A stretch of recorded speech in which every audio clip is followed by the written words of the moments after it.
recognition and award. And with a grateful heart, feeling this blanket wrapped around me and looking around at all the leadership, looking at my elders to the left. This is an award that I humbly accept and then dedicate it and share it with my people, especially my elders and all the many leaders who past and present, many who have passed on. I say that because if it wasn't for them, we would not be here. I would not have been inspired and influenced to step up to try to help make a difference and help my people. Chief Yakulaya mentioned I'm the daughter of former Chief Freddie Greenland. It is because of my dad, Freddie, who I respect very much, that I did get into a bit of politics. I wanted to find out what it was like, because as a young child, he was very actively involved in delineation back then in the 80s, and a lot of times he was away from home.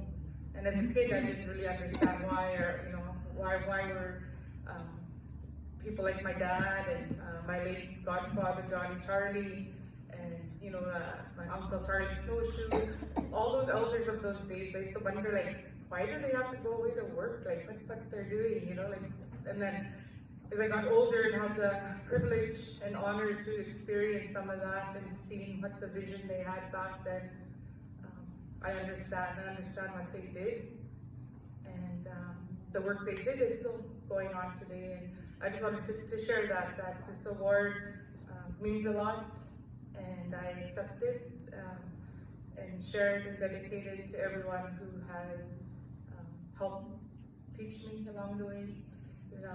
Former GRRB chairman is sitting over there. He is now Chief Robert Tahichi.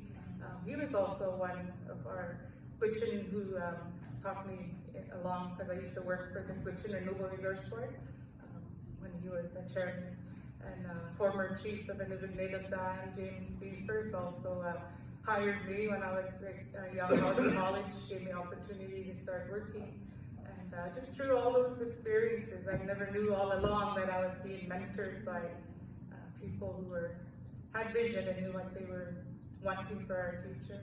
So the last thing I'll say is, when they introduced me, Norman also mentioned during my term in the Quichin Tribal Council, our team decided that we wanted to try to get reaffiliated with Dene Nation. And I hope that relationship will continue to grow and build. Things are different. The realities of our former leaders' days is very different now. We have our own land claim agreement, negotiating self-government.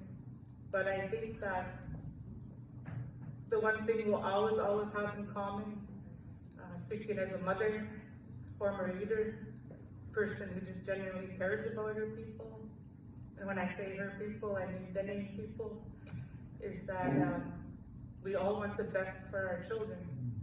So I think my advice or recommendation, which I know many of you also share, is that even when we go through these hard times, we should find a way to always make it work, not for ourselves, but for our children.